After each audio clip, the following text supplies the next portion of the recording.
இன்றைக்கி 6வது நாள் சாப்பாடு எங்கள் வீட்டில். வாங்க எல்லோரும் சாப்பிட்றதுக்கு. இன்னைக்கு மட்டன் சாப்பாடு பார்த்துக்குங்க. வாங்க எல்லோரும் சாப்பிட்லாம் வாங்க. மட்டன் சாப்பாடு டெய்லி எங்கள் வீட்டில் சாப்பாடு ரமதான் டைமில் கொடுத்துக்கிட்டு இருப்பாங்க. 5 மணிக்கு ஓப்பன் ஆனது. வாங்க எல்லோரும் சாப்பிட்லாம். மட்டன் வெந்துக்கிட்டு இருக்கு. வாங்க எல்லோரும். மட்டன் சோறில் ரைஸ் போட்டுருக்குங்க. ரைஸ் ரெடியாக இருப்பாங்க.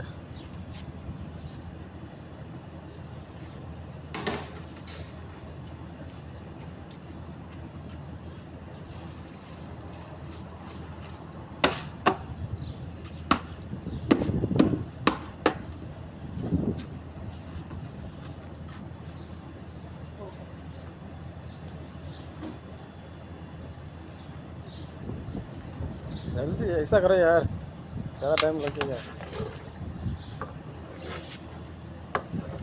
சாப்பாடு ரெடி ஆகிட்டு இருக்கு. மட்டன் சாப்பாடு எல்லோரும் வாங்க சாப்பிட்றதுக்கு.